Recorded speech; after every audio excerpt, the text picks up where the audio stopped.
તો વિદ્યાર્થીઓ, આપણે જે બાયોમોલેક્યુલ્સ એટલે કે જૈવિક અણુઓ છે તેમનો અભ્યાસ કરીએ છીએ. એમની અંદર ખાસ કરીને આપણે છેલ્લે એમિનો એસિડ સંયોજનો જે છે આપણા, તે એમિનો એસિડ સંયોજનનો અભ્યાસ કરતા હતા. અને છેલ્લે આપણે એમિનો એસિડ કોને કહેવાય અને તેના જે આલ્ફા બીટાની અંદર જે પ્રકારો છે એની આપણે વાત કરતા હતા. હવે આવા જે એમિનો એસિડ છે તે એમિનો એસિડનું આપણે શું કરીશું તો કે વર્ગીકરણ. તો આમ તો આપણે એમિનો એસિડનું એના સ્વભાવને આધારે 3 ભાગની અંદર છે તે વિભાજિત કરીએ છીએ. કાં તો એમિનો એસિડ આપણો તટસ્થ હોય, અથવા તો એસિડિક હોય છે, અથવા તો એ એમિનો એસિડ છે તે આપણો બેઝિક ગુણધર્મ ધરાવતો હોય છે. આમ તો આપણે એમિનો એસિડનું બંધારણ જે જોઈએ છીએ એ બંધારણની અંદર આપણે જોયું કે ભાઈ એમાં આમ તો બંને સમૂહ છે. NH2 સમૂહ કે જે બેઝિક ગુણધર્મ માટે જવાબદાર છે, બીજો છે તે કાર્બોક્સિલિક એસિડ સમૂહ જે એમના એસિડિક ગુણધર્મ માટે જવાબદાર છે. તો આવા બંને સમૂહો જે છે તે એમિનો એસિડની અંદર આવેલા છે.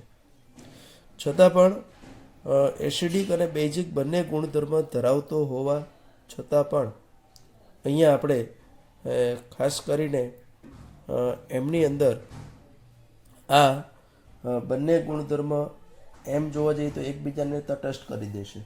એટલે સામાન્ય રીતે આપણે એવું કહી શકીએ કે જો એમિનો અને કાર્બોક્સિલિક એસિડ આ બંનેની સમાન સંખ્યામાં હોય, બરાબર, આ બંને છે તે સમાન સંખ્યામાં હોય તો એવા એમિનો એસિડને આપણે કેવા કહીએ છીએ તો કે તટસ્થ, કે જેમાં બંને છે તે કેવા હોય તો કે સમાન સંખ્યામાં હોય. તેવા એમિનો એસિડને આપણે કેવો કહીએ છીએ તો કે તટસ્થ એમિનો એસિડ જે છે તે કહીએ છીએ. હવે જો એમાં કાર્બોક્સિલિક એસિડ કરતાં એમિનો સમૂહ કરતાં જો કાર્બોક્સિલિક એસિડનું પ્રમાણ વધારે હોય તો આવા એમિનો એસિડને આપણે કેવા કહીએ છીએ તો કે એસિડિક કહીએ છીએ. અને જો હમણાં NH2 સમૂહનું વધારે પ્રમાણ હોય આ કાર્બોક્સિલિક એસિડ કરતાં, તો એવા જે આપણા છે તેને આપણે કહીએ છીએ બેઝિક એમિનો એસિડ તરીકે જે છે તે આપણે એને ઓળખીએ છીએ. ખ્યાલ આવ્યો? દાખલા તરીકે આર્જિનિન છે તો આર્જિનિનની અંદર NH2 સમૂહ પછી પણ છે, તો એટલે આર્જિનિન છે તે આપણો કેવો બને છે તો કે બેઝિક. આવા બધા એમાં ગ્લાયસિન, સિમ્પલ આપણા બધા છે, લ્યુસિન, આ બધા એમિનો એસિડ જે છે તે આપણો તટસ્થ સ્વભાવ ધરાવે છે. અને આપણે કીધું કે જો એસિડનું પ્રમાણ વધારે હોય તો એવા દાખલા તરીકે પ્રોલિન જે છે તો પ્રોલિન છે તે એસિડિક ગુણધર્મ ધરાવે છે. તો આ રીતનું આપણે કાર્બોક્સિલિક એસિડ અને NH2 સમૂહ છે તેની સંખ્યાને આધારે, એટલે કે એના સ્વભાવને આધારે આપણે એમિનો એસિડ જે છે તેનું વર્ગીકરણ છે તે કરી શકીએ છીએ. ત્યાર પછી બીજું આપણે એમિનો એસિડ જે છે તેનું વર્ગીકરણ આપણે જોવા જઈએ તો એ છે તે આવશ્યક એમિનો એસિડ, અને બીજા છે તે કેવા છે તો કે બિન આવશ્યક એમિનો એસિડ. તો આવશ્યક એમિનો એસિડ આપણે કોને કહીએ તો કે શરીરમાં જે એમિનો એસિડનું સંશ્લેષણ થઈ શકતું નથી, બરાબર, એટલે ટૂંકમાં આપણે એને બહારથી આપણે આહાર મારફતે લેવા પડે, જેનું શરીરમાં સંશ્લેષણ થતું નથી, બરાબર, એવા એમિનો એસિડને આપણે કહીએ છીએ આવશ્યક એમિનો એસિડ. અને આવા એમિનો એસિડને આપણે ફરજિયાત મુજબ જે છે તે આપણે શું કરવું પડે છે તો કે બહારથી છે તે લેવા પડે છે. જ્યારે અમુક એમિનો એસિડ એવા છે કે જે આપણા શરીરની અંદર જ સંશ્લેષણ પામે છે. તો આવા શરીરમાં જ જે સંશ્લેષણ પામે છે એવા એમિનો એસિડને આપણે કેવા એમિનો એસિડ કહીએ છીએ તો કે એમને આપણે બિન આવશ્યક એમિનો એસિડ જે છે તે બિન આવશ્યક એમિનો એસિડના વર્ગની અંદર છે તે વર્ગીકૃત કરી શકીએ છીએ. તો આ રીતનું આપણે એની આવશ્યકતાને આધારે પણ બે વર્ગની અંદર છે તે જોવા મળે છે. બીજી એક અગત્યની વસ્તુ, જો આપણે અહીંયા એનું વર્ગીકરણ, ત્યાર પછી હવે જે છે તે થોડું ઘણું આપણો ગુણધર્મ આપ્યા છે. એમિનો એસિડ છે તેના ગુણધર્મની ચર્ચા કરેલી છે. તો સામાન્ય રીતે મોટાભાગના એમિનો એસિડ છે તે કેવા હોય? તો કે રંગવિહીન હોય છે. આ ઉપરાંત સ્ફટિકમય ઘન પદાર્થ છે. દેખાવની અંદર તે કેવો છે? તો કે સ્ફટિકમય ઘન પદાર્થ હોય છે. મોટાભાગના સ્ફટિકમય ઘન પદાર્થ છે એટલે પાણીમાં કેવા હશે તે? તો કે પાણીમાં છે તે દ્રાવ્ય હોય છે. અને બીજું આપણે જોવા જઈએ તો ઊંચા ગલનબિંદુવાળા સંયોજન છે. એના ગલનબિંદુ કેવા હોય? ઘન પદાર્થ છે તો આપણે જોયું, પણ એનું જે ગલનબિંદુ છે તે કેવું હોય છે? તો કે વેરી હાઈ હોય છે.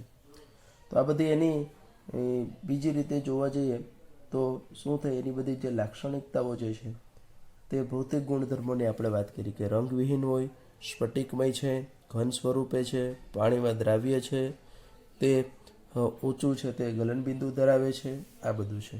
ધારો કે અહીંયા આપણે લઈએ કે આ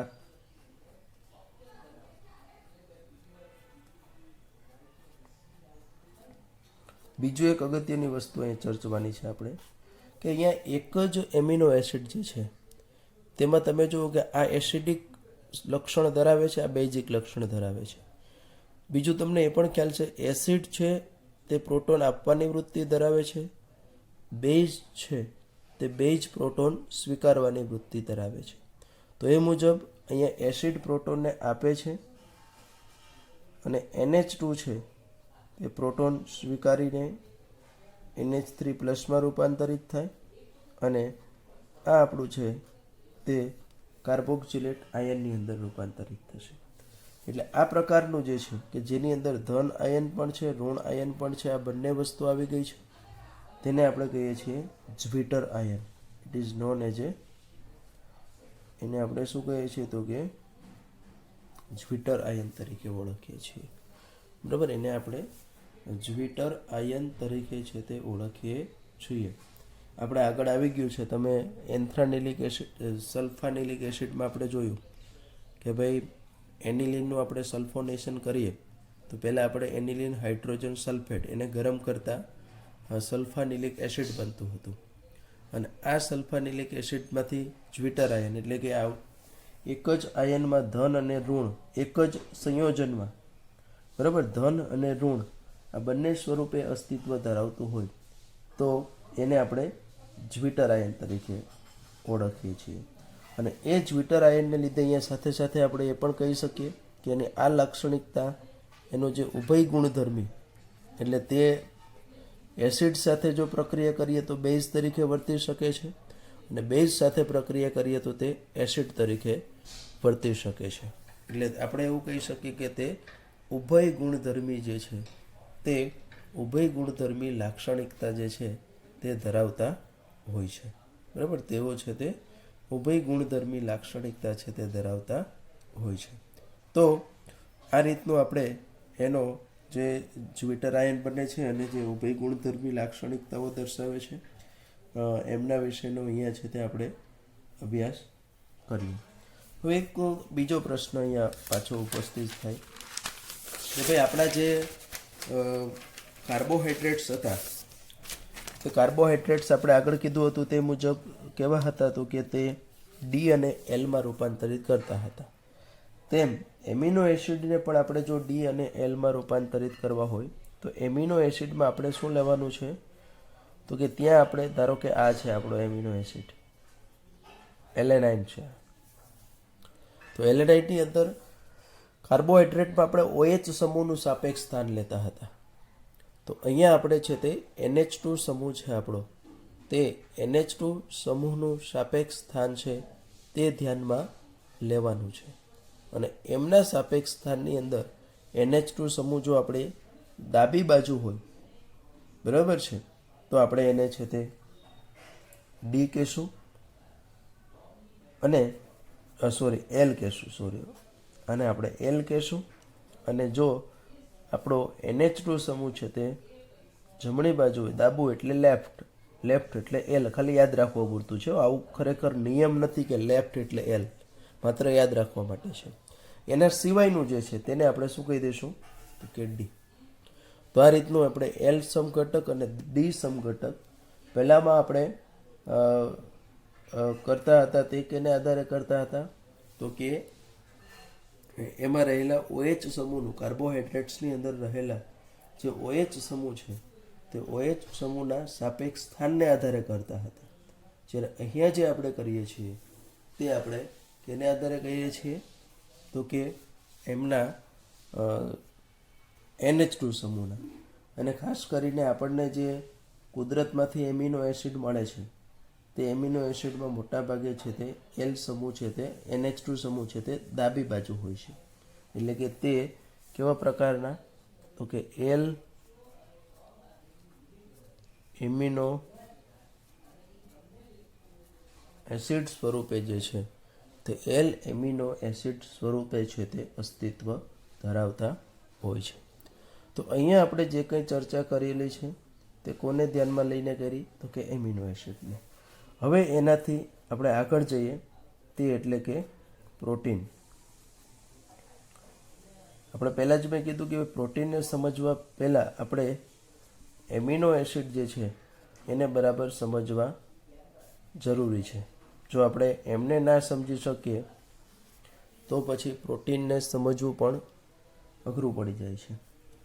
તો સામાન્ય રીતે આપણે એવું શરૂઆતમાં મેં તમને કીધું પણ હતું, પ્રોટીનની જ્યારે આપણે વ્યાખ્યાયિત એમને કર્યો ત્યારે આપણે બહુ સ્પષ્ટ કીધું હતું કે ભાઈ પ્રોટીન એ બીજું કંઈ નથી પણ એમિનો એસિડ છે. ખાસ કરીને આપણા જે આલ્ફા એમિનો એસિડ છે તે આલ્ફા એમિનો એસિડનો તે પોલિમર છે. એટલે કે તેનું નંબર્સ ઓફ ટાઈમ રિપીટેશન થાય અને આપણને આલ્ફા એમિનો એસિડ એકબીજા સાથે સંકળાય અને એ સંકળાય ત્યારે એમાંથી જે બંધ બને છે તેને આપણે કહીશું પેપ્ટાઇડ બંધ. અહીંયા આપણે કાર્બોહાઈડ્રેટ્સમાં આપણે નથી ભણ્યા, ત્યાં પણ આવા પ્રકારનો આપણે ડાયસેકેરાઇડને પોલિસેકેરાઇડ નથી ભણ્યા, નકર તમને ખ્યાલ આવી જતે કે એની અંદર પણ જ્યારે એક કરતાં વધારે આ પ્રકારના જે હોય છે કાર્બોહાઈડ્રેટ્સ તે જોડાય અને એમાં પણ એક પ્રકારનો પોલિસેકેરાઇડ છે એની અંદર છે તે એક પ્રકારનો જે બંધ રચાય છે તે પણ એક ગ્લાયકોસિડિક બંધ કહીએ છીએ એને, બરાબર. જે એની અંદર હતો તે ગ્લાયકોસિડિક, પણ એ આપણે નથી ભણ્યા. પણ એમિનો એસિડમાં જે રચાય છે પ્રોટીનની અંદર, જે એમિનો એસિડની અંદર પેપ્ટાઇડ એટલે CONH કે જેનું આપણે રિપીટેશન નંબર્સ ઓફ ટાઈમ થશે આ પ્રકારના બંધ છે તેને આ પેપ્ટાઇડ સાંકળ છે તે રચાય છે. ધારો કે હું એક ઉદાહરણ લઈ લઉં કે આપણી પાસે એક છે તે ગ્લાયસિન એમિનો એસિડ છે, આપણો એક જ કાર્બનવાળો છે તે. તો ગ્લાયસિન એમિનો એસિડ અને એની પ્રક્રિયા આપણે કરીએ એલેનાઇન, બરાબર. આ ગ્લાયસિન છે એમાંથી આ છે તે એલેનાઇન છે. તો એ બંને વચ્ચે આપણે પ્રક્રિયા કરીએ તો એમાંથી આ OH અને આ H એટલે કે -H2O એટલે પાણીનો અણુ જે છે તે પાણીનું અણુ દૂર થાય અને એમાંથી સૌપ્રથમ છે તે ડાયપેપ્ટાઇડ બને છે. અને એમાં જે આ જે ડાયપેપ્ટાઇડ બન્યો છે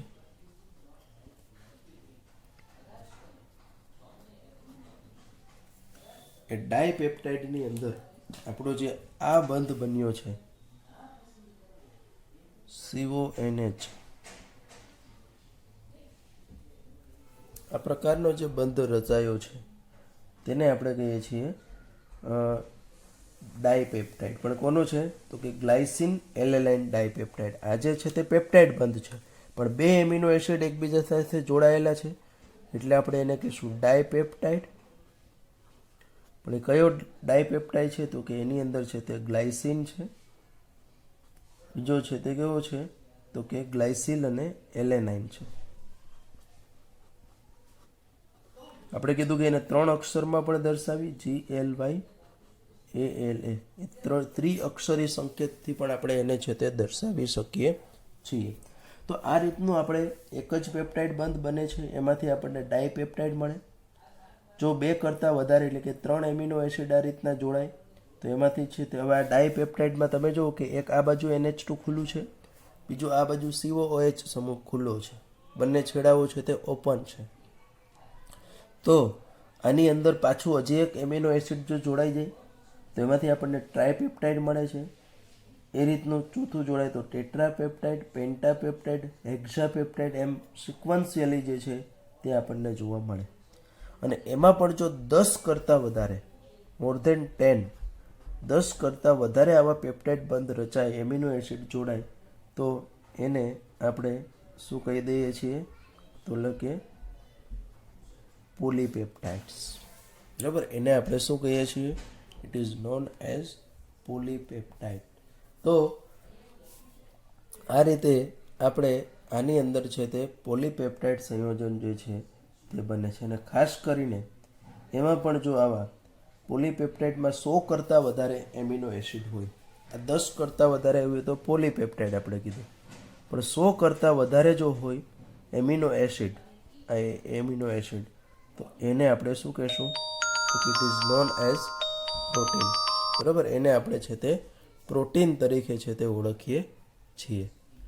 એને આપણે છે તે પ્રોટીન તરીકે ઓળખીએ છીએ. ખ્યાલ આવ્યો? કે જેમાં 100 કરતાં વધારે આ આવેલા હોય એમિનો એસિડના અણુઓ, તો એને આપણે છે તે પ્રોટીન તરીકે છે તે ઓળખીએ છીએ. ખાસ કરીને આવા જે છે એ 100 કરતાં વધારે એમિનો એસિડ હોય, આવા પ્રોટીન સંયોજનોનું આણ્વીય દળ કેટલું હોય તો કે 10,000 કરતાં પણ વધુ હોય છે. અને ઘણા બધા પોલીપેપ્ટાઇડમાં 100 કરતાં ઓછા પણ હોય. દાખલા તરીકે ઇન્સ્યુલિન જે છે તેની અંદર 51 એમિનો એસિડ છે, છતાં પણ તે પ્રોટીન છે. બરાબર, એટલે આવું રિજિડ નથી કે 100 કરતાં વધારે હોય, પણ મોસ્ટ પ્રોબેબલ જે છે તે મોસ્ટ પ્રોબેબલ કેસની અંદર છે તે આપણે એવું કહી શકીએ કે ભાઈ 100 કરતાં વધારે એમિનો એસિડ જો એની અંદર રહેલા હોય તો તે પ્રોટીન તરીકે છે તે ઓળખાય છે. અને એના કરતાં જો ઓછા હશે તો આપણે પોલીપેપ્ટાઇડ કહેશું. પણ આપણે કીધું કે અપવાદ રૂપે જે ઇન્સ્યુલિન જે છે તે ઇન્સ્યુલિનની અંદર માત્ર કેટલા તો કે 51 એમિનો એસિડ છે તે આવેલા છે. હવે આપણે પ્રોટીન સંયોજનોનું બંધારણની ચર્ચા કરી. ત્યાર પછી આપણે આગળ છે તે પ્રોટીન સંયોજન છે તેનું વર્ગીકરણ જે છે તે આપણે એના આણ્વીય આકારને આધારે વર્ગીકરણ કરવાનું છે, અથવા તો એના પ્રકારો. આણ્વીય આકારને આધારે પ્રોટીન છે તેને સામાન્યતઃ 2 પ્રકાર પડે છે. એક છે તે રેસામય પ્રોટીન,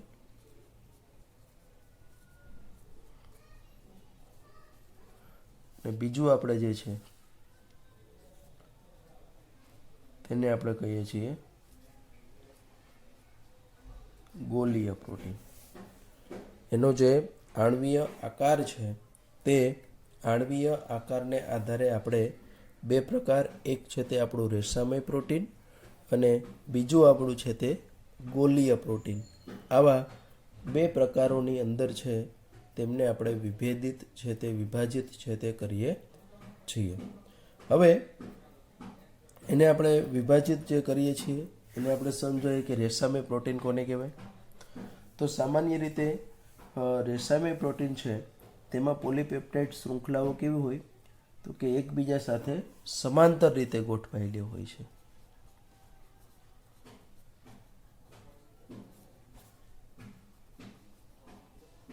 સમાંતર રીતે છે તે ગોઠવાયેલી હોય છે. અને એ સમાંતર ગોઠવાયેલી હોય એની સાથે કઈ રીતની જોડાયેલી હોય તો કે હાઇડ્રોજન બંધ, અથવા તો આપણે કહીએ સલ્ફાઇડ બંધ જે છે તે સલ્ફાઇડ બંધથી તે એકબીજા સાથે આકર્ષણ ધરાવતી હોય છે. સામાન્ય રીતે આ છે તે રેસામય જેવું બંધારણ ધરાવે છે. રેસામય જેવું એમનું જે બંધારણ જે છે તે આપણને જોવા મળે છે. આ ઉપરાંત એ છે તે પાણીમાં કેવી હોય છે તો કે પાણીમાં છે તે અદ્રાવ્ય હોય છે. અને સાથે સાથે એના ઉદાહરણોની જો વાત કરીએ તો એના ઉદાહરણમાં કોણ છે તો કે એક તો છે તે કેરેટીન છે અને બીજું છે તે આપણું માયોસિન છે. કેરોટીન એટલે કે વાળ, ઊન અને રેશમમાં આવેલું છે, જ્યારે માયોસિન છે તે સ્નાયુઓની અંદર છે તે આવેલું છે. બરાબર, એ છે તે સ્નાયુઓમાં છે તે આવેલું છે. તો આ રીતનું આપણે અણવીય આકારને આધારે એના પ્રોટીન છે તેના બે પ્રકારની અંદર આપણે વર્ગીકૃત કરી શકીશું. એવી જ રીતનું જે આપણે ગોલીય પ્રોટીનની જો આ વાત કરીએ તો મોટાભાગનું આના કરતાં અલગ પ્રકારે છે. આની અંદર છે તે પોલીપેપ્ટાઇડ શૃંખલાઓ છે તે કેવા હોય છે તો કે ગોળાકાર સ્વરૂપે જે છે તે કેવું કરે છે તો કે રચાયેલી હોય છે, ફેરવાય છે. એટલા માટે તે કેવો તો કે ગોલીય આકાર ધરાવે છે. એની શૃંખલાની ગોળાકાર સ્વરૂપે ગોઠવણી હોય છે અને એને પરિણામે તે ગોલીય આકાર ધરાવે છે. અને આ પ્રકારના જે સંયોજનો છે તે પાણીમાં કેવા હોય છે તો કે દ્રાવ્ય હોય છે. અને આના ઉદાહરણની જો વાત કરીએ તો આના ઉદાહરણમાં છે તે ઇન્સ્યુલિન અને બીજું છે તે આલ્બ્યુમિન.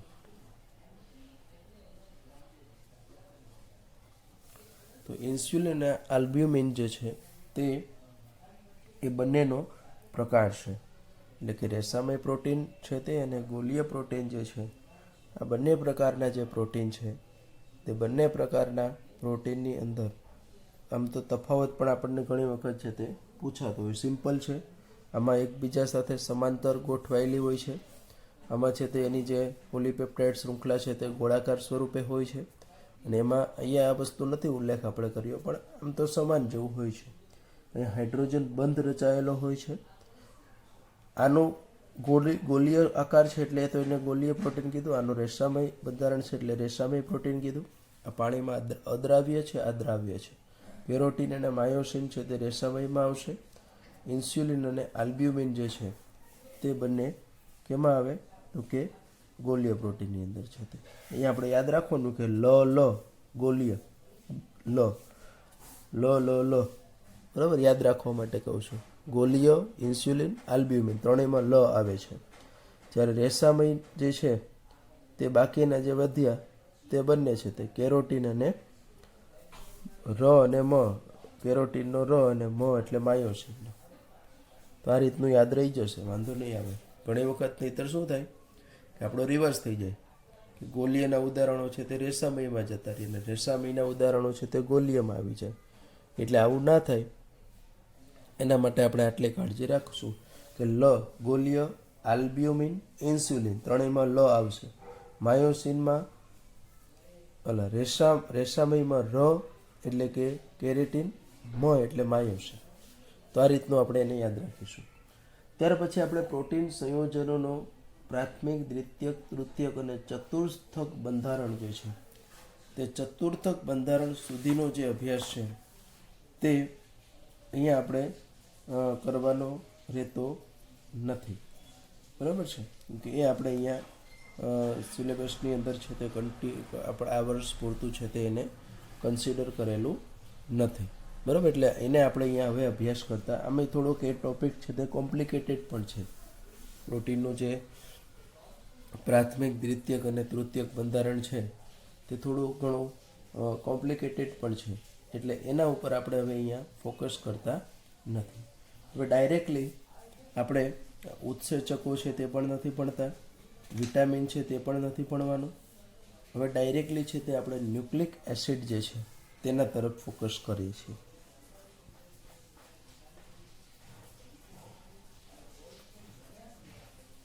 ન્યુક્લિક એસિડ સંયોજનો.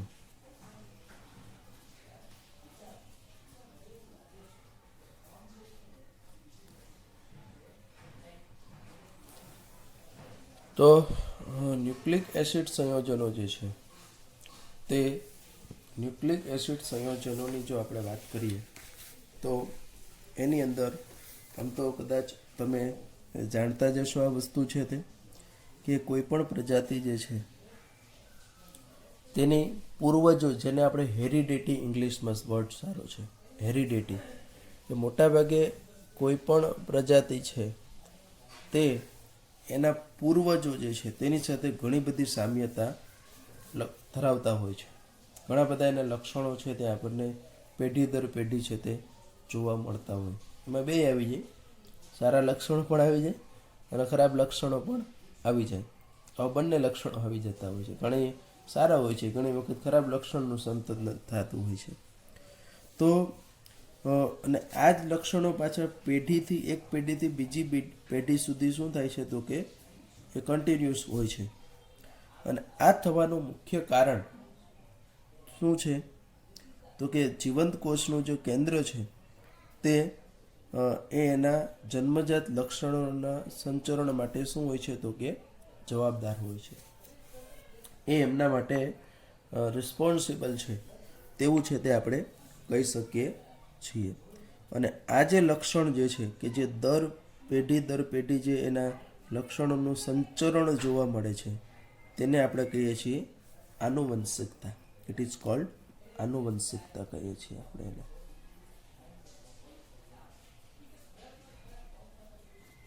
આનુવંશિકતા એટલે બીજું કંઈ નથી, આપણે કીધું તે મુજબ કે પેઢી દર પેઢી જે આ જે લક્ષણો જે છે તે લક્ષણો સતત ને સતત જે છે તે સંચરિત થાય છે તેને આપણે કહીએ છીએ આનુવંશિકતા. અને આનુવંશિકતા માટે જવાબદાર કોણ છે તો કે જે તે કોષ છે તે કોષનું કેન્દ્ર છે. અને કોષ કેન્દ્રની અંદર જે આવેલા રંગસૂત્રો જે છે તે રંગસૂત્રો જે છે તે એના માટે જવાબદાર છે. અને આ જે છે રંગસૂત્ર છે તે કેના બનેલા હોય તો કે પ્રોટીન અને જૈવિક અણુઓ. જૈવિક અણુઓ એટલે બીજા કયા તો કે ન્યુક્લિક એસિડના બનેલા હોય છે. ન્યુક્લિક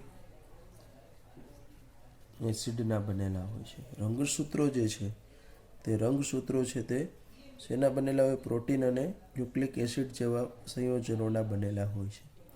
અને આ જે ન્યુક્લિક એસિડ તેનું નામ તમે ખૂબ સારી રીતે જાણો છો, બે પ્રકારના હોય છે, ડીએનએ અને આરએનએ. ડિવોક્સી રિબોન્યુક્લિક એસિડ અને રિબોન્યુક્લિક એસિડ. હવે ડીએનએ અને આરએનએ આવા બે પ્રકારના જે છે તે આપણને ન્યુક્લિક એસિડ છે તે જોવા મળે છે. આમ જોવા જશું તો આપણે આખું એની શૃંખલા જોશું કે ન્યુક્લિક એસિડ એ ન્યુક્લિઓટાઇડ, પોલીન્યુક્લિઓટાઇડ છે. એટલે પહેલાં આપણે જોશું આખો એનો એક સિક્વન્સ છે કે ન્યુક્લિક એસિડનું સંયોજન જો જોવામાં આવે તો એમાં શું હોય તો કે અત્યારે જ બતાવી દઉં. એક તો આ સુગર આપણે કીધું છે તે બરાબર છે, એટલે બેઝ. ચલો એને આ ટોપિક જ આપણે લઈ લઈએ એટલે સાથે સાથે ભણી લઈએ આપણે છે. ન્યુક્લિક એસિડ સંયોજનો રાસાયણિક સંઘટનનો અભ્યાસ આપણે કરવાનો છે.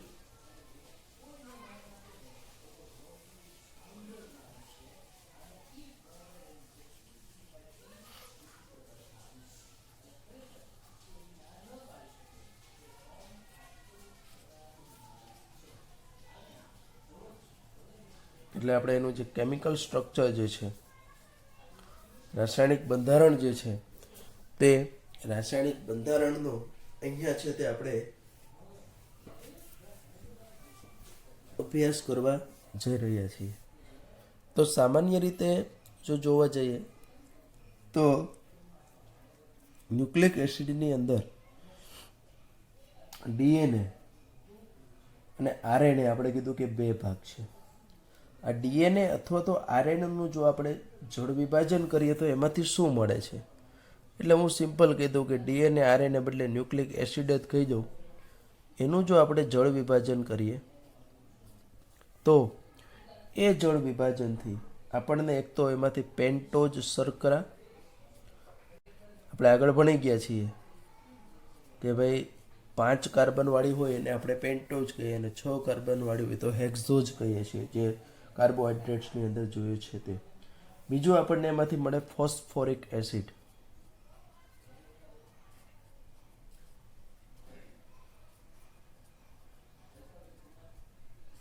અને ત્રીજું આપણને મળે છે તે બેઝ.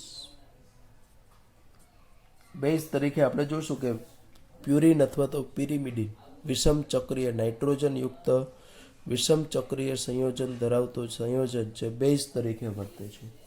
એક તો આપણને તે મળે છે. હવે આપણે કીધું કે જે અણુમાં આ જે પેન્ટોઝ શર્કરા મળે તે 2 પ્રકારની હોય છે. જો આપણો એક છે તે બીટા ડી રિબોઝ જે આરએનએમાં આવેલી છે, અને બીજી જે છે તે આપણી છે તે બીટા ડી 2 ડી ઓક્સી રિબોઝ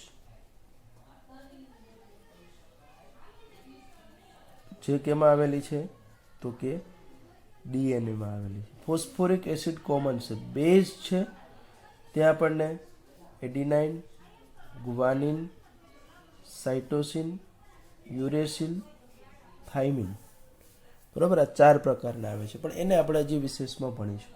પહેલાં અહીંથી ચાલુ કરીએ આપણે પેન્ટોઝ શર્કરા. તો આપણે કીધું કે રિબોઝ પેન્ટોઝ એટલે 5. આપણે એનું ચક્રીય બંધારણ હું અહીંયા ડ્રો કરું છું. તો એની આ રીતની છે તે રચના જે છે આપણી 5 મેમ્બર રિંગ અહીંયા છે તે આપણી શું છે તો કે આ 5 member ring including the oxygen.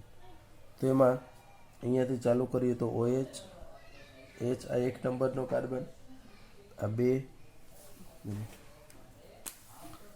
1, 2, 3, 4 અને 5મો છે તે 12 હશે. એટલે તો અહીંયા OH, H, H, OH, H, OH અને H, CH2OH. આજે મળ્યું તેને આપણે કહીએ કે બીટા ડી રિબોઝ. આલ્ફા અને બીટા એટલે બીટા છે એટલે અહીંયા OH ઉપર આવ્યું, H નીચે આવ્યું. આલ્ફા હોત તો H ઉપર આવત, OH નીચે આપત. યાદ કરો, આપણે જે ઓલરેડી આ ચક્રીય બંધારણો છે તેનો અભ્યાસ આપણે કરી જ ગયા છીએ. આ એ જ વસ્તુ છે.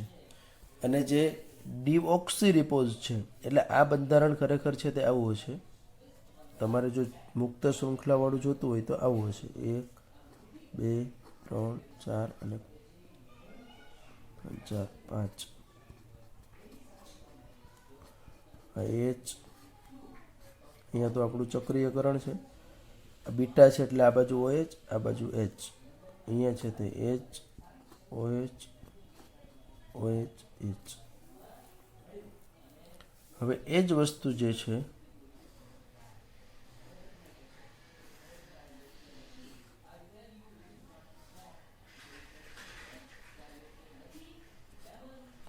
અહીંયા OH, અહીંયા H, અહીંયા H અને અહીંયા પણ શું આપણે આવશે તો કે H. 2 નંબરના કાર્બન ઉપર ટૂંકમાં 1 હાઇડ્રોજન છે તે ઓછો થઈ ગયો, એટલે આજે બન્યું તેને આપણે કહીશું બીટા ડી 2 ડી ઓક્સી. શું થઈ ગયું તો કે રિબોઝ. એટલે આજે 2 નંબરના કાર્બન ઉપર જે અહીંયા ઓક્સિજન હતો તે ઓક્સિજન છે તે કેવો થઈ ગયો તો કે મિસ થઈ ગયો છે, મીન્સ દૂર થઈ ગયો છે. એટલે અહીંયા જે મળ્યું તે આપણને શું મળ્યું તો કે બીટા ડી 2 ડીઓક્સી રિબોઝ છે તે રિબોઝ છે તે આપણને મળી આવ્યું છે. તો આ સામાન્ય રીતે આરએનએમાં હોય છે. આ જે આપણું સુગર છે એટલે કે શર્કરા જે છે તે કેમાં હોય છે તો કે ડીએનએમાં હોય છે. આ એક વસ્તુ થઈ. હવે આપણે બેઝની વાત કરીએ. આ આપણે રિબોઝ શર્કરા છે તેમનું છે તે બહુ ક્લેરિફિકેશન આપી દીધું વ્યવસ્થિત છે તે. હવે ડીએનએ છે તે ડીએનએમાં 4 બેઝ હોય છે. કયા કયા હોય છે? તો કે એડેનિન, જેને આપણે એ કહીએ છીએ. બીજો છે તે ગ્વાનિન, જેને હું કહી દઈશ જી. ત્રીજો છે તે સાઇટોસિન, જેને આપણે કહીએ છીએ સી. અને ચોથો છે તે થાઇમિન, જેને આપણે કહીએ છીએ ટી. જ્યારે આરએનએ આપણું જે છે તે આરએનએમાં જે બેઝ છે તે આપણી પાસે 3 બેઝ તો સરખા જ છે, બરાબર. એટલે આરએનએમાં પણ 4 બેઝમાંથી જે પ્રથમ 3 બેઝ એટલે કે એડિનિન, ગ્વાનિન અને સાઇટોસિન, આ 3 તો છે જ, પણ જે ચોથો બેઝ છે તે કયો છે? તો કે યુરેસિલ. યુરેસિલ, જેને આપણે યુ વડે દર્શાવીએ છીએ. એટલે એનો અર્થ એવો થયો કે ડીએનએમાં અને આરએનએમાં આ જે 3 જે બેઝ છે તે તો કેવા છે? તો કે સરખા જ છે. પણ ફરક ક્યાં છે? તો કે ડીએનએમાં જે ચોથો બેઝ છે તે થાઇમિન છે, બરાબર છે. ડીએનએમાં જે ચોથો બેઝ છે તે કયો છે? થાઇમિન છે. જ્યારે આરએનએમાં જે ચોથો બેઝ છે તે કેવો છે? તો કે યુરેસિલ છે. તે યાદ રાખશો. એટલે કુલ આપણે 5 બેઝના નામ રાખીશું: એડેનિન, ગ્વાનિન, સાઇટોસિન અને થાઇમિન, બરાબર. અને યુરેસિલ 5મો બેઝ છે. આ 5 બેઝ આપણે યાદ રાખીશું. હવે આ 5 બેઝના પાછા 2 પ્રકાર છે. એ છે તે પ્યુરિન બેઝ છે અને પિરિમિડિન બેઝ છે. તો એમાંથી એડિનિન અને ગ્વાનિન જે છે, એડિનિન અને ગ્વાનિન જે છે, એટલે પહેલા બે જે છે તે એડિનિન અને ગ્વાનિન છે તેના બંધારણ કદાચ આપણે યાદ નહીં રાખીએ તો ચાલશે, પણ એ બંને છે તે કેવા છે? તો કે એ છે તે પ્યુરિન બેઝ છે. બંધારણને આધારે એનું વર્ગીકરણ છે. જ્યારે બાકીના જે રહ્યા સાઇટોસિન, થાઇમિન અને યુરેસિલ, એ 3 કેવા છે? તો કે પિરિમિડિન બેઝ છે. હવે એના ખાલી સ્ટ્રક્ચર આપણે જોઈ લઈએ તો જો આ પ્રકારનું હોય ને, જો આને આપણે છે તે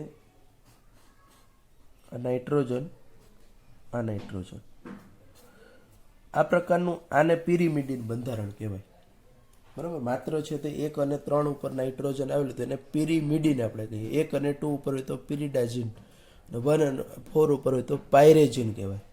નાઇટ્રોજનના સાપેક્ષ સ્થાનો છે તે. પણ અહીંયા 1 અને 3 ઉપર છે એટલે પિરિડિન. પણ આ પિરિડિન જોડે જ્યારે આપણને આ પ્રકારનું જ્યારે રચાતું હશે, અહીંયા એન આવું પાયરેજિલ પ્રકારનું છે તે પાયરેજિન પ્રકારનું જો બંધારણ આવેલું હોય તો આ આખું બંધારણ છે તે પ્યુરિન બંધારણ થયું. આનું બેઝિક સ્ટ્રક્ચર છે તે પ્યુરિન.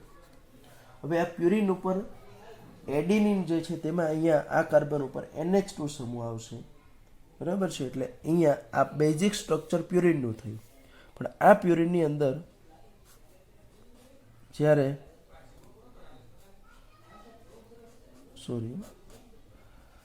અહીંયા આપણે NH2 આવી ગયું હોય તો એને આપણે કહીએ છીએ, એને શું કહીશું આપણે હવે? તો કે એ છે તે આપણું એડેનિન છે. અને જો એની અંદર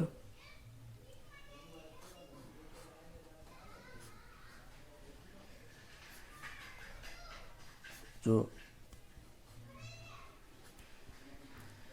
આ પ્રકારનું બંધારણ આપણે લઈએ તો, અને એમાં શું છે ફેર? તો કે અહીંયા આપણે સી ઉપર NH2 છે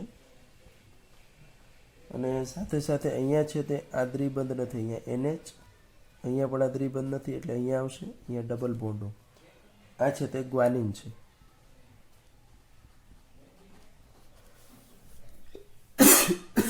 આપણું ગ્વાનિન બંધારણ છે. એવી જ રીતનું જે બાકીના 3 છે તે પિરિમિડિન છે. એટલે પિરિમિડિન એટલે મેં હમણાં જ કીધું તે પ્રકારનું બંધારણ છે. પણ એમાં જો અહીંયા NH હોય, અહીંયા દ્વિબંધ છે, અહીંયા N રહી ગયો, આ N છે, અને અહીંયા ડબલ બોન્ડ ઓ હોય અને અહીંયા NH2 હોય, તો આને આપણે કહીએ છીએ સાઇટોસિન. બરાબર ને? આ એટલે કે સાઇટોસિન બંધારણ છે. એવી જ રીતનું જો આમાં બીજી રીતનું બંધારણ હોય, એટલે double bond O NH, double bond O, અહીંયા દ્વિબંધ, અહીંયા CH3, આને આપણે કહીએ છીએ થાઇમિન બને છે. અને છેલ્લે છે તે CH3 તમે કાઢી નાખો, આટલું જ ખાલી હોય તે એટલે યુરેસિલ બને છે. તો આવી રીતના આપણે ખાસ મેઇન વસ્તુ એ જોવાની કે રિબોઝ જોયો, બીટા ડી રિબોઝ એટલે RNAમાં, અને બીટા D2 ડીઓક્સી હોય તે એટલે DNAમાં. DNAમાં અને RNAમાં 3 બેઝ કોમન, એડિનાઇન, ગ્વાનિન અને સાઇટોસિન. ચોથો બેઝ આમાં થાઇમિન છે, આમાં યુરેસિલ છે. એમાં એડિનાઇન અને ગ્વાનિન છે તે પ્યુરિન બેઝ છે. સ્ટ્રક્ચર બહુ અગત્યના નથી, પણ આ વસ્તુ અગત્યની એ ખબર હોવી જોઈએ પાછી. એમાં એડિનાઇન અને ગ્વાનિન છે તે પ્યુરિન બેઝ છે, જ્યારે સાઇટોસિન, થાઇમિન અને યુરેસિલ છે તે કેવા છે તો કે પિરિમિડિન બેઝ છે. આટલું છે તે આપણને ખબર હોવી જોઈએ. હવે ન્યુક્લિક એસિડનું આ બેઝિક ઘટકોની વાત કરી. હવે આ બેઝિક ઘટકો બાદ એની અંદર જે જોડાણ કઈ રીતનું થાય છે તે આપણે છે તે અહીંયા સમજવાનો પ્રયત્ન છે તે કરવાનો છે, કે એની અંદર જે આ જોડાણ થાય છે તે જોડાણ છે તે કયા પ્રકારનું છે તે આપણે જોવાનું છે. તો ખાલી સુગર અને બેઝનું જે જોડાણ છે, એટલે કે ધારો કે આપણે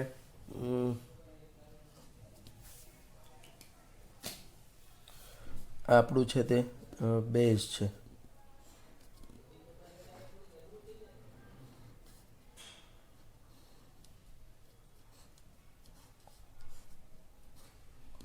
હવે એની જોડે અહીંયા હાઇડ્રોજન છે, અહીંયા H, DNA હોય તો RNA હોય તો અહીંયા OH, અને DNA હોય તો માત્ર H.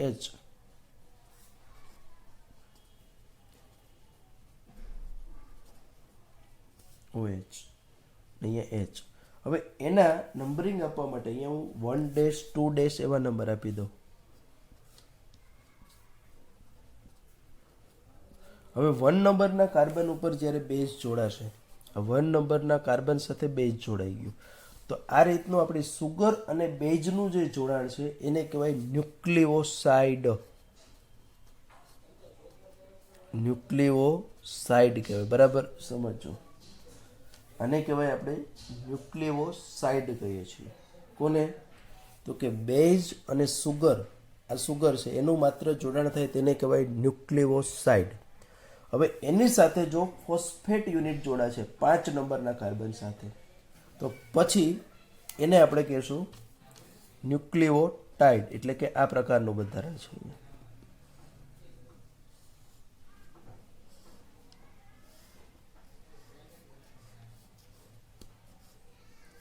અહીંયા આપણે H, OH, H, OH. હવે આપણે કીધું તે રીતનું અહીંયા આ CH2 તો છે જ, પણ એની સાથે જો આ પ્રકારની ફોસ્ફેટ લિંકેજ આવી જશે, એટલે કે અહીંયા CH2O, ત્યાર પછી છે તે P, double bond O, double bond O, અહીંયા સોરી O માઇનસ, આ ફોસ્ફેટ લિંકેજ. અને અહીંયા તો ઓલરેડી આપણો બેઝ છે જ, તો 1 નંબરના કાર્બન ઉપર બેઝ અને 5 નંબરના કાર્બન ઉપર ફોસ્ફેટ લિંકેજ, એટલે એને કહેવાય ન્યુક્લિઓટાઇડ. એટલે કહીએ ન્યુક્લિઓટાઇડ. એટલે પહેલાં આપણે માત્ર આનો અભ્યાસ કર્યો, ત્યાર પછી બેઝનો અભ્યાસ કર્યો, એ બેને જોડ્યું એટલે ન્યુક્લિઓસાઇડ થયું. અને ન્યુક્લિઓસાઇડના 5 નંબરના કાર્બન ઉપર જ્યારે ફોસ્ફેટ જોડાઈ જશે તો એને આપણે કહીશું ન્યુક્લિઓટાઇડ.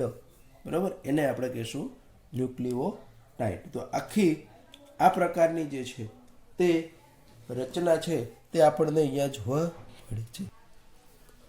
હવે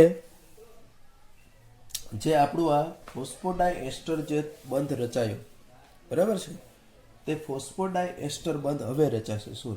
હવે આ ન્યુક્લિયોટાઇડ બન્યું, તે ન્યુક્લિયોટાઇડનો એક આપણે કીધું કે 5 નંબરનો કાર્બન ઉપર તો ઓલરેડી છે જ, તો એકનો આ 5 નંબર અને બીજાનો 3 ઉપર એકબીજા સાથે જ્યારે જોડાશે ત્યારે એમાંથી આપણને શું મળશે તો કે ફોસ્ફોડાયએસ્ટર લિંકેજ જોવા મળશે. એટલે આ પ્રકારનું થશે આખું.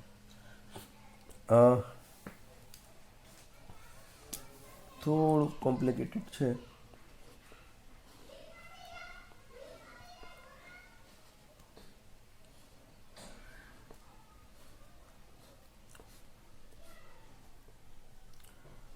અહીંયા આપણે કીધું તે બેઝ છે, આ આપણી શર્કરા છે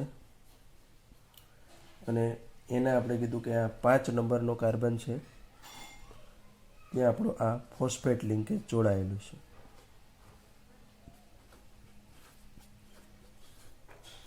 હવે આ તો બાકીનું જોડાણ તો આપણને ખબર જ છે. હવે હું એક આ બીજો લઈ લઉં બેઝ છે તે, આ ફોસ્ફોડાયએસ્ટર ન્યુક્લિયોટાઇડ છે તે.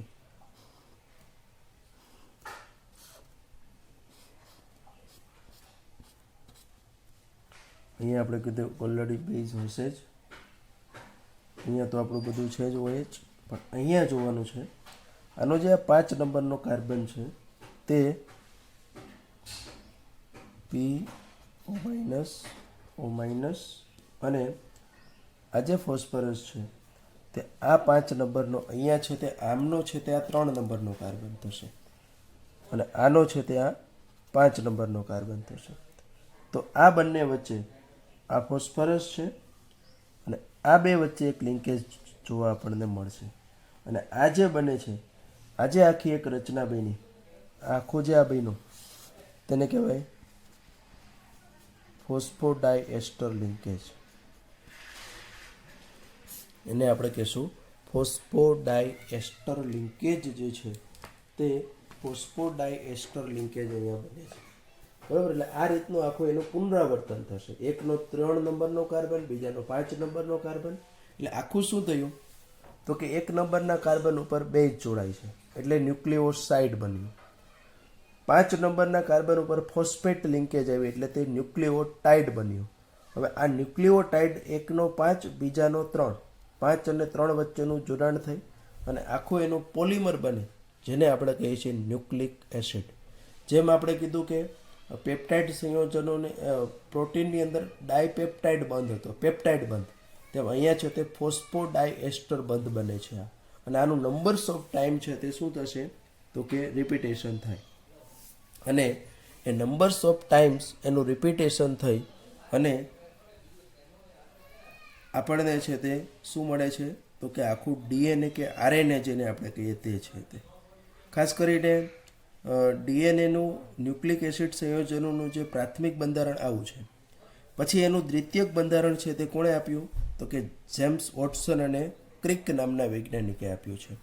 વોટસન અને ક્રિક નામના વૈજ્ઞાનિકે એનું દ્વિસર્પિલ બંધારણ આપ્યું છે કે જે બંધારણની અંદર આખું દ્વિસર્પિલ એટલે આ પ્રકારનું જે છે તે બંધારણ જે છે તે આપણને જોવા મળે છે. બરાબર છે, એનું આખું છે તે દ્વિસર્પિલ બંધારણ જોવા મળે છે. તો એનું આ પ્રકારનું છે તે શું મળે છે તો કે દ્વિસર્પિલ બંધારણ મળે છે અને એની અંદર હાઇડ્રોજન બંધ રચાય છે અને તે હાઇડ્રોજન બંધની અંદર ખાસ કરીને એક તો એડિનાઇન અને થાઇમિન એ અને ટી એની વચ્ચે છે તે દ્વિબંધ છે.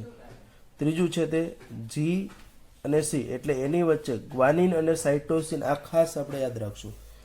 એડિનાઇન અને થાઇમિન વચ્ચે છે તે 2 દ્વિબંધ રચાય છે, જ્યારે ગ્વાનિન અને સાઇટોસિન છે તે ગ્વાનિન અને સાઇટોસિન વચ્ચે કેટલા તો કે 1, 2 અને 3 છે તે હાઇડ્રોજન બંધ રચાય છે. ખાસ યાદ રાખવાની વસ્તુ છે કે જે ડીએનએનું દ્વિસર્પિલ બંધારણ છે તે દ્વિસર્પિલ બંધારણની અંદર છે તે જે હાઇડ્રોજન બંધની જોડી છે તેની અંદર શું થાય તો કે એડિનાઇન અને થાઇમિન વચ્ચે 2 હાઇડ્રોજન બંધ રચાય છે.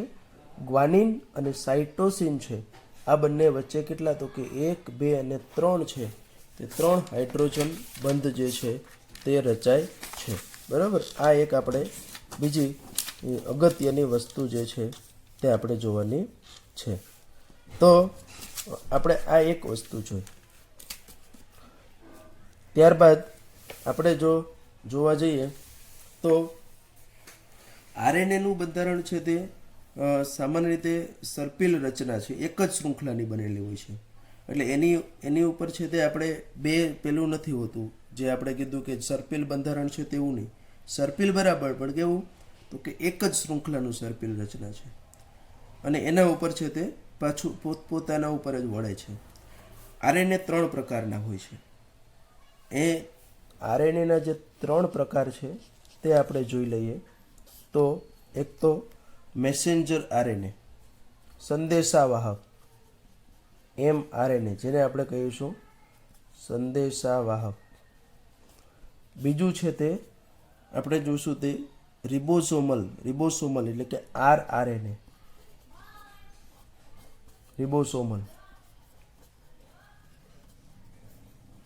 અને ત્રીજું છે આપણું તે એટલે tRNA, ટ્રાન્સફર એટલે કે સ્થાનાંતર, ટ્રાન્સફર એટલે કે સ્થાનાંતર. 3 પ્રકારના આરએનએ છે તે આપણને જોવા મળે છે, mRNA, tRNA અને rRNA, રિબોસોમલ છે તે. હવે ન્યુક્લિક એસિડના ઉપયોગની જો આપણે વાત કરીએ તો ઓલરેડી મેં તમને કીધું છે કે આપણે આનુવંશિકતા માટે જવાબદાર છે અને જનીનની માહિતી જીનેટિકલી જે છે તેને જાળવી રાખે છે. જુદી જુદી જાતિઓની ઓળખને ઘણા બધા એટલે કે લાખો વર્ષ સુધી છે તે જાળવી રાખવાનું કામ છે, તેના માટે જવાબદાર છે તે ડીએનએ છે. કોષ વિભાજન દરમિયાન શું થાય તો કે એક ડીએનએ છે તે બેવડાય છે એટલે કે ડુપ્લિકેશન થાય અને એમાંથી પાછો સમાન ડીએનએ શૃંખલાવાળો બાળકોષમાં સ્થાનાંતર પામે છે. અને આ કોષની અંદર પ્રોટીન છે તે જુદા જુદા આરએનએ અણુઓ દ્વારા સંશ્લેષિત થાય છે, પણ ચોક્કસ પ્રોટીનના સંશ્લેષણનો સંદેશો આરએનએને કોણ આપે છે તો કે ડીએનએ આપે છે.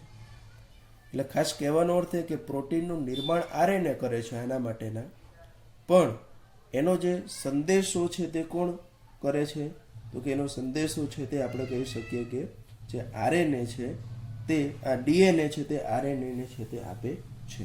તો અહીંયા આપણે આ સંપૂર્ણ જોઈ ગયા છે. હવે આપણે સ્વાધ્યાયના પ્રશ્નોમાં તો કે કંઈ વિશેષ હશે નહીં, છતાં પણ આપણે નેક્સ્ટ લેક્ચરની અંદર ચર્ચા કરી અને ફરી પાછું નવું ચેપ્ટર સ્ટાર્ટ કરશું. એના માટે પાર્ટ 1માં જ હવે આપણા બાકી છે તે ચેપ્ટર તરફ આગળ જઈશું. પાર્ટ 1ની અંદર આપણા પહેલું ને છેલ્લું 2 ચેપ્ટર ભણવાના હજી બાકી છે, તો તેના તરફ આપણે હવે જઈશું. બાકી અહીંયા આપણે આ ચેપ્ટરનો થિયરીનો પાર્ટ છે તે મોટા ભાગનો છે તે કવર થઈ ગયો છે. સ્વાધ્યાયના પ્રશ્નોમાં બહુ વિશેષ બાકી રહેતું નથી, જોઈ લઈશું.